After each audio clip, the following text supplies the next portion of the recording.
Għaliex dan huwa gvern li jisma' fil-budget ta' 2 filgħaxija il-Ministru tal-Finanzi Edward Scicluna qal li qed iħabbar 6 white papers b'suġġetti varji.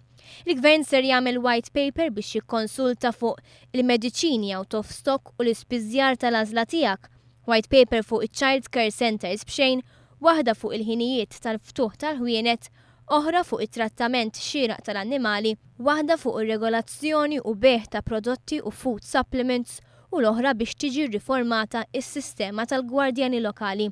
Fuq il-pilloli out of stock, il-Ministru tal-Finanzi qal li biex is-sistema ta' mediċini b'xejn tibqa' sostenibbli hemm bżonn ta' bitliet kbar bis-sehem ta' ħafna nies u l-privat. Għal dan il-għan se nippubblikaw white paper dwar il-mod kif jitmexxa l-qasam tal-mediċini u dwar it-tħaddim tal-pharmacy of your choice.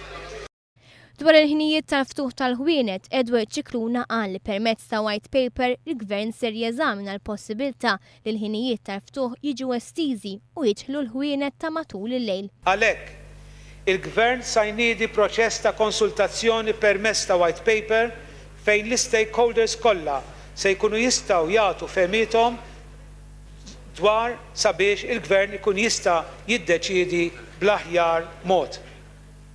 Fuq it-trattament xieraq tal-annimali, il-Ministru tal-Finanzi habbar li se titfassal politika ġdida biex sal-2014 iċ-ċirkli li jisfruttaw l-annimali jinqataw minn pajjiżna.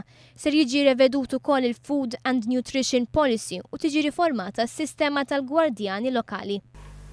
Qegħdin nippjanaw riforma fil-qasam tal-Gvern reġjonali u dak tal-Gwardjani Lokali. Għalhekk, permezz ta' white paper il-Gvern irid jikkonsulta qabel jiddeċiedi. L-għan tagħna hu li l-Gwardjani Lokali ma jkunx hemm sempliċement biex jiġbru l-flus mill-multi iżda li jkollhom rwol edukattiv.